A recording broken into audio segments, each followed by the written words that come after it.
Welcome to my channel. The podcast where we make learning English easy and fun. I am Lisa. And I am Eric.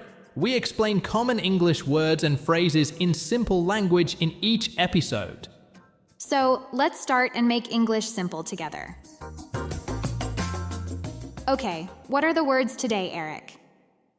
The first word today is ambitious. Then we will continue with ultimately and to suspend. Then to stick around. And the final one is to be on the go. Okay, let's start with the first word, Eric. The first word is ambitious. Ambitious. Ambitious. Ambitious means having a strong desire to be successful, achieve goals, or reach a high position in life. That's right, Eric. When we say someone is ambitious, we mean they want to do great things and work hard to reach their goals. Exactly. Now, let me give an example sentence. Sarah is very ambitious. She wants to become the CEO of a big company. It means that Sarah has big dreams and is working hard to reach a top position in a company. Good example. Here's another one. My brother is ambitious about his music career. He practices guitar every day. It means that my brother really wants to succeed in music, so he works hard and practices a lot. Great. It's important to note that we often use ambitious with the preposition about when talking about a specific area or goal. For example, he is ambitious about his studies. We can also use ambitious with to, followed by a verb. For example, she is ambitious to start her own business. Now, let's listen to a short dialogue using the word ambitious. Hey, Emma. What are your plans after graduation? I'm quite ambitious, actually. I want to start my own tech company. Wow, that's really ambitious. Do you think it will be difficult? Yes, but I'm determined. I've always been ambitious about my career. That was a nice dialogue, Eric. I noticed they used ambitious twice. Once to describe Emma's big goal and once to talk about her attitude towards her career. You're right, Lisa. What do you think about being ambitious?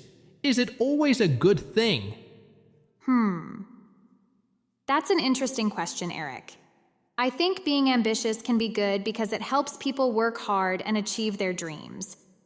But sometimes, very ambitious people might forget about other important things in life, like family or relaxation. I agree with you, Lisa. It's important to have a balance. Do you know anyone who is very ambitious? Yes, I do. My friend Jake is very ambitious. He wants to become a famous chef. He's always trying new recipes and entering cooking competitions. That sounds exciting. How does Jake work on his ambition? Well, he practices cooking every day. He also watches many cooking shows and reads cookbooks to learn new things. That's a great example of ambitious people working hard to reach their goals. I agree. Well, I think that's all we have time for with the word ambitious.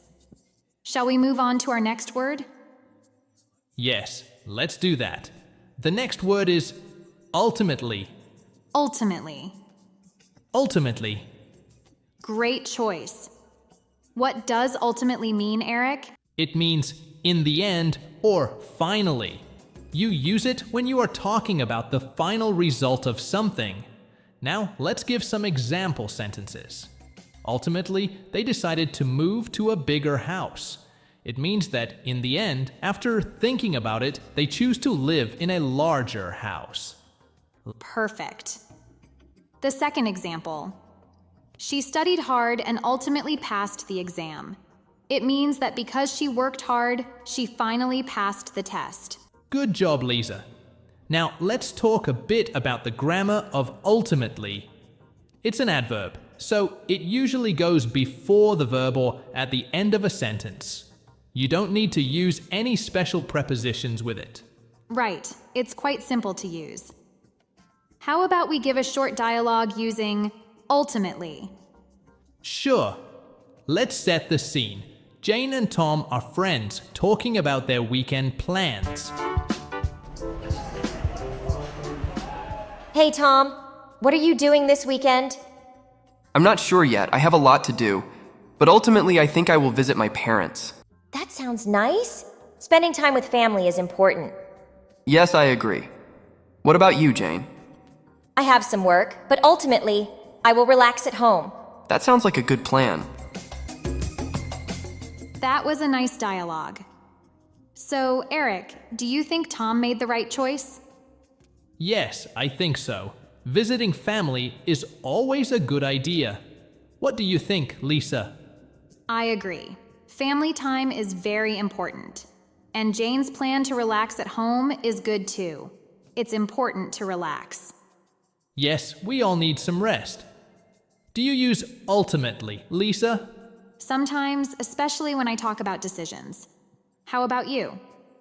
Yes, I use it when I talk about final results. It's a very useful word. Absolutely. And it's easy to use in sentences. I agree. Okay, I think we covered it well. I hope our listeners find it easy to use ultimately now. Yes, I hope so too, Eric. Okay, let's move on to our next word. What's the next word, Eric? The next word is to suspend. To suspend. To suspend.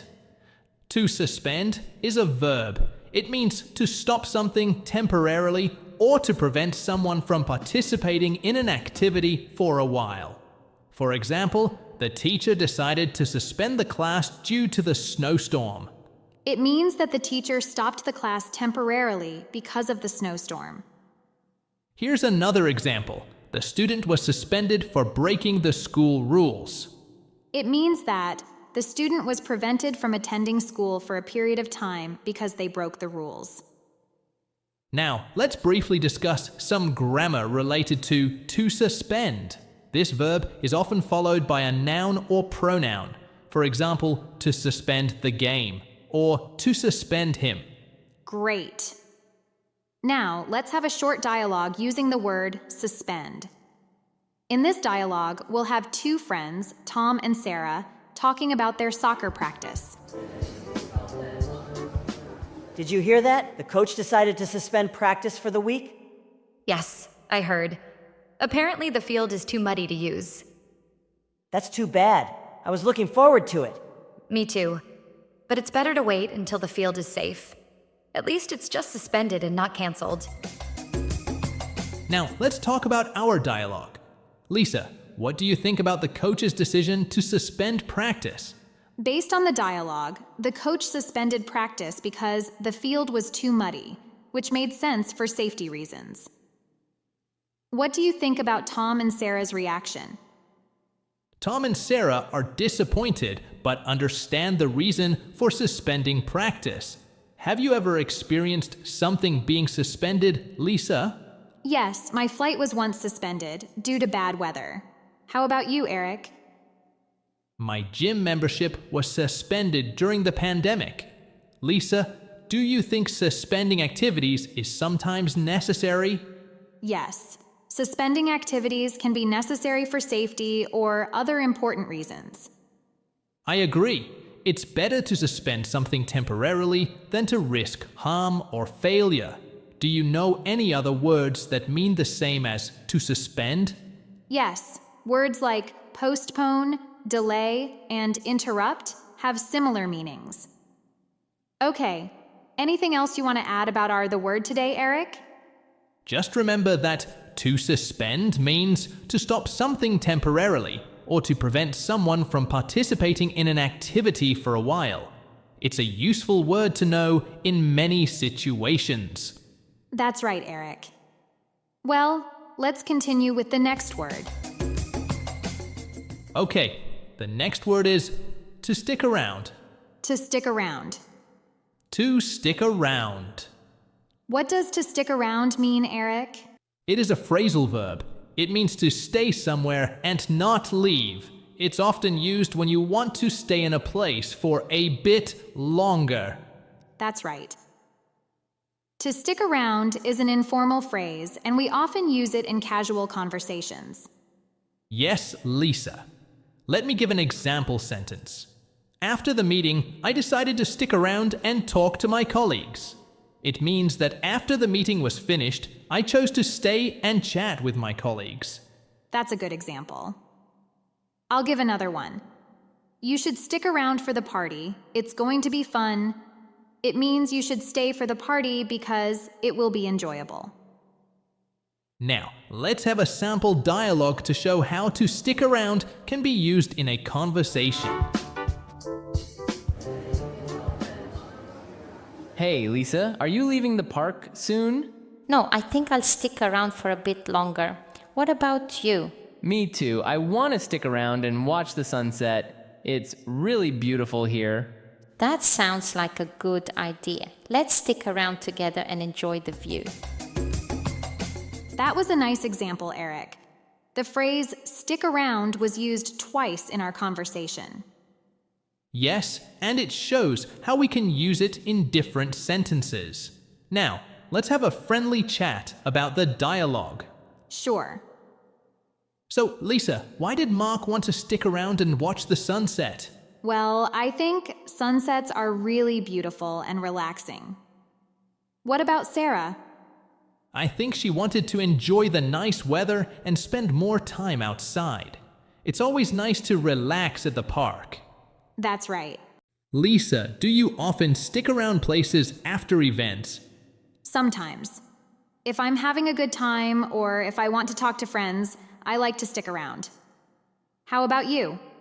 I do too, especially if the place is nice or if there are interesting people to talk to. It makes the experience better. Absolutely. It's always fun to stick around and enjoy the moment. Well, I think we have explained to stick around very well today. Yes, I agree. I hope our listeners found it helpful and now feel more confident using to stick around in their conversations. All right, let's move on to our last word of today. What's the last word, Eric? The last word today is on the go. On the go. On the go. Let's explain on the go to our listeners. This phrase means being busy, active, and moving from place to place. It's used to describe someone who doesn't have much free time and is always doing something or going somewhere. That's right. We use this phrase when we want to talk about people who are very busy or always moving. Now, let me give an example sentence. Sarah is always on the go, rushing from work to the gym and then to meet friends. It means that Sarah is very busy and active. She goes from one activity to another without much rest or free time. Here's my example. As a busy mom, I often eat breakfast on the go. It means that the mom is so busy that she doesn't have time to sit down for breakfast. She probably eats while traveling or doing other things. Good point, Eric. Now let's listen to a short dialogue using on the go. Hi, Emma. Want to grab lunch today? Sorry, Tom. I'm on the go all day. I have back-to-back meetings. Wow, you're really busy. Do you ever take a break? Not often. Being on the go is normal for me during the work week.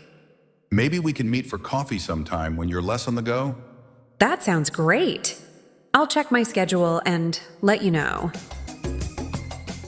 That was a useful dialogue, Eric. Emma was too busy to have lunch because she was on the go all day. Yes, that's right. She had many meetings and didn't have time for a proper lunch break. Exactly. Eric, are you often on the go? Sometimes, especially during the work week, I usually have a busy schedule with work, errands, and exercise. What about you, Lisa? I'm not always on the go, but I have busy days too. I like to have some quiet time at home to relax. That's a good balance. Do you think it's healthy to always be on the go? I don't think it's healthy all the time. It's important to have rest and relaxation too. What do you think? I agree. Being on the go can be exciting, but we also need time to rest and recharge. That's true. On the go is a useful phrase for our listeners to describe busy, active lifestyles. Absolutely. It's a common expression in English for talking about busy schedules and active people. Well said, Eric. All right, we've reached the end of our episode today.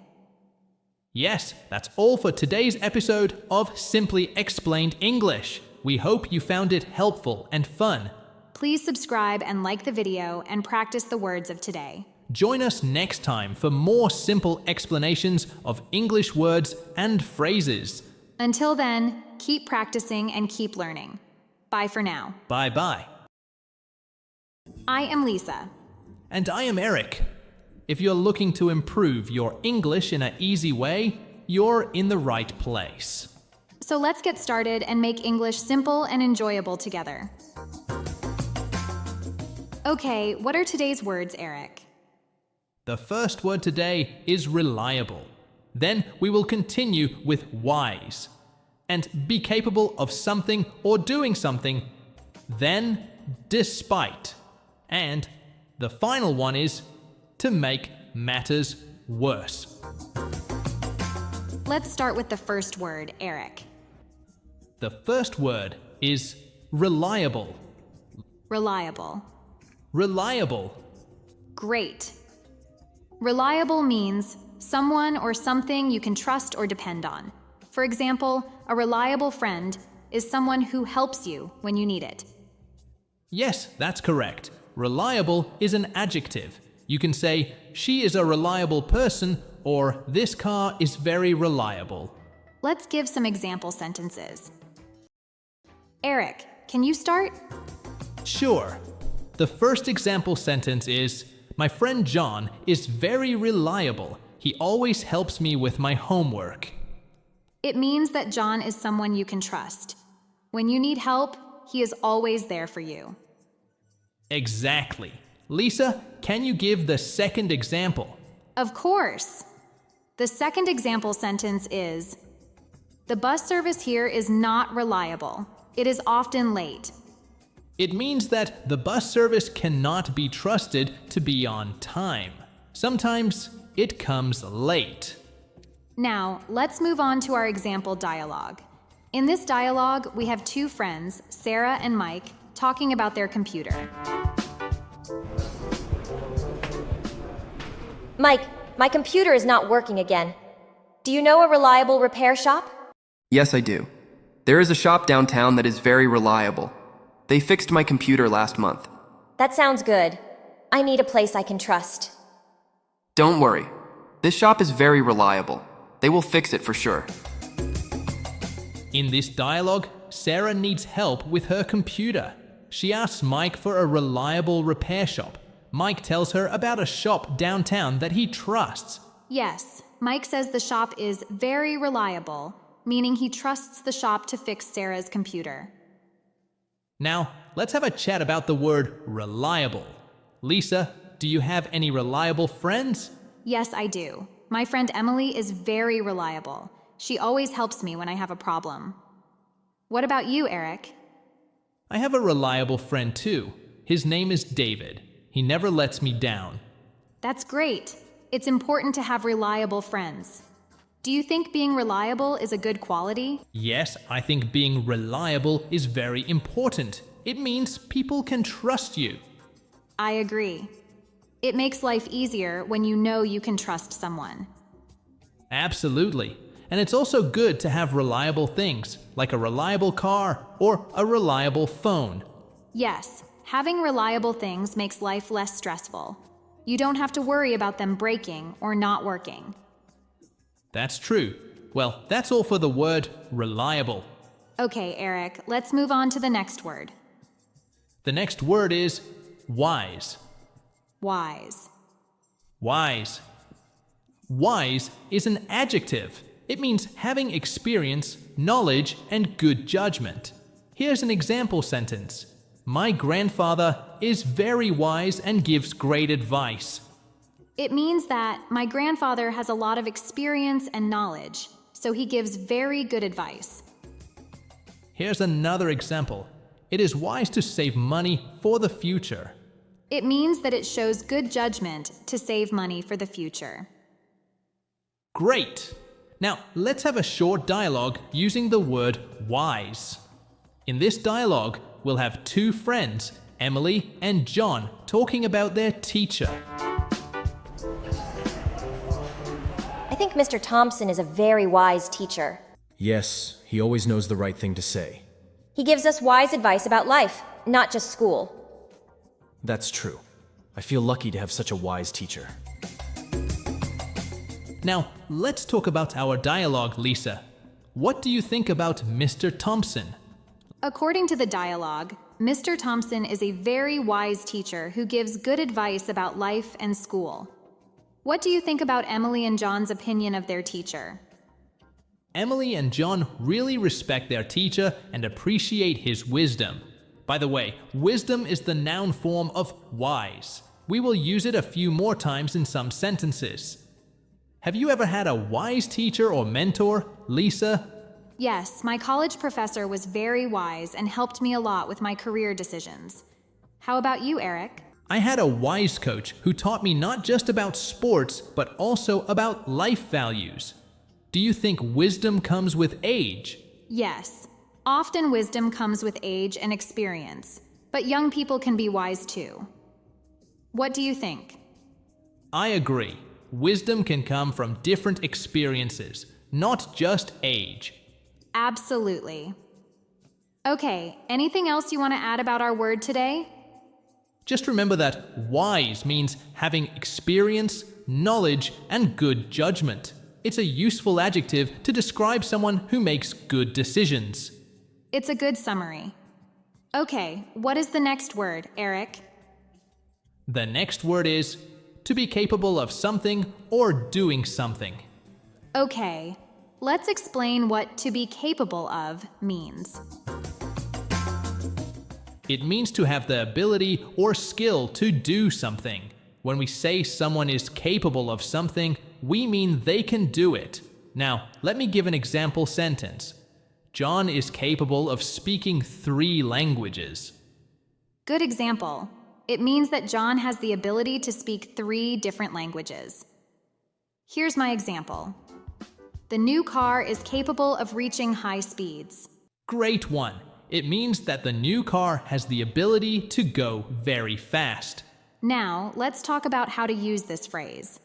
We say to be capable of, and then we can use either a noun or a verb with ing. That's right. For example, we can say capable of success or capable of succeeding. Both are correct. Good point, Eric. Now let's listen to a short dialogue using our phrase to be capable of. Hey, Emma, do you think I'm capable of running a marathon? Well, you're very fit. I think you're definitely capable of training for one. Thanks. I wasn't sure if I was capable of such a big challenge. You're more capable than you think, Mark. Just start with small steps. That was a great dialogue. Mark and Emma used our phrase capable of several times. Yes, they did. Eric, do you think you're capable of running a marathon? That's a good question, Lisa. I think I'm capable of training for one, but I'm not sure if I'm capable of finishing it yet. I understand. I think after training, you can. Okay, so what do you think you're capable of doing well, Eric? I think I'm capable of cooking good meals. How about you, Lisa? That's great. I think I'm capable of learning new languages quickly. It's fun. Wow, that's a useful skill. Are you capable of speaking any other languages? Yes, I'm capable of speaking Spanish and a little bit of French. That's impressive. I'm only capable of speaking English right now, but I want to learn more. That's a great goal, Eric. Remember, we're all capable of learning new things, if we try. You're right, Lisa. Well, that's all we have time for with our phrase, to be capable of. Let's move on to our next word. Sounds good, Eric. I'm excited to learn more. The next word is despite. Despite. Despite. Despite is a preposition. It means something happens even though there is something that might prevent it. We use despite when two things seem like they don't go together, but they happen anyway. Now, let me give an example sentence. Despite the rain, we had a great picnic. It means that they had a great picnic even though it was raining, which usually makes picnics difficult. Now, Lisa, can you give us another example? Sure. Here's my example. He went to work despite feeling sick. Great one. It means that he went to work even though he was not feeling well, which usually keeps people at home. Now, let's talk about how to use this word. Despite is usually followed by a noun or a noun phrase. If we want to use it with a verb, we need to use ing forms of the verb. For example, we can say despite the cold weather or despite feeling cold. Both are correct. Good point, Lisa. Now let's listen to a short dialogue using our word despite. Hi, Tom. How was your vacation? It was great, Sarah. Despite the bad weather, we had a lot of fun. Oh no, was it raining the whole time? Yes, but despite the rain, we visited many interesting places. Wow, that's good to hear. I'm glad you enjoyed it, despite the challenges. That was a great dialogue. Tom and Sarah used our word despite several times. Yes, they did.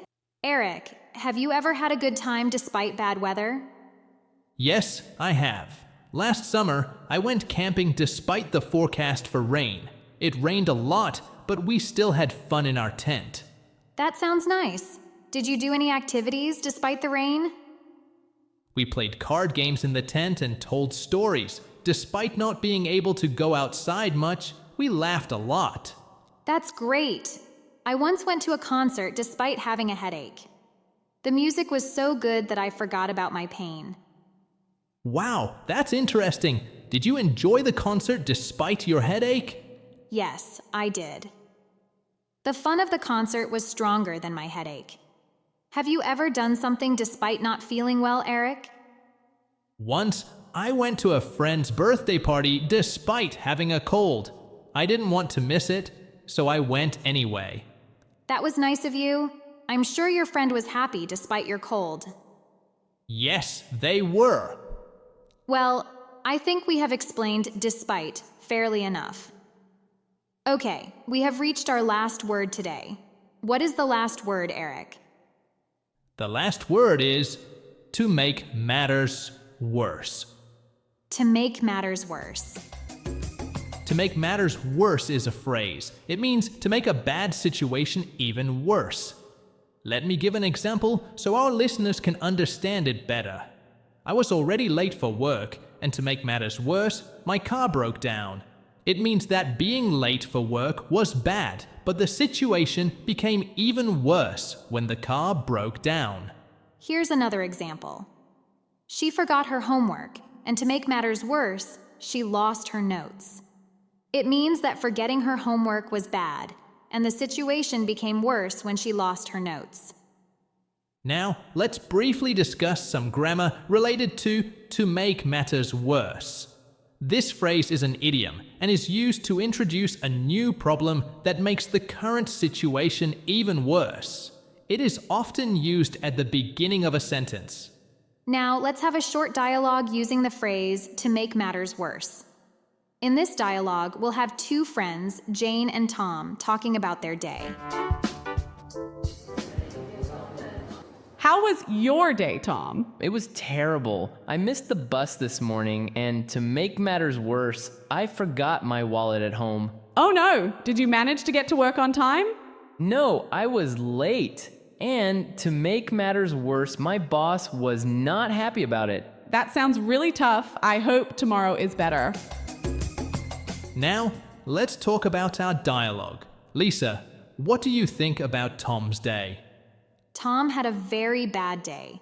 Missing the bus and forgetting his wallet made things worse, and his boss being unhappy made it even more difficult. What do you think about the impact of multiple problems on Tom's day?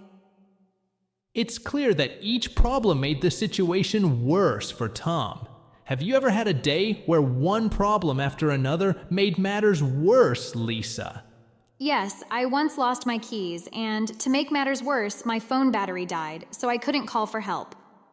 How about you, Eric? I had a day where I spilled coffee on my shirt, and to make matters worse, I had an important meeting right after. Do you think it's important to stay positive in such situations? Yes, staying positive can help manage stress and find solutions. I agree. Keeping a positive attitude can make it easier to handle problems. Exactly, Eric. All right, we have reached the end of our podcast today. Yes, Lisa, time flies during our podcasts. That's very true. Well, thank you for listening to Simply Explained English. We hope you learned something new today. Don't forget to subscribe and like our videos. Until next time, keep practicing and have fun with English. Bye for now and happy learning. Bye-bye.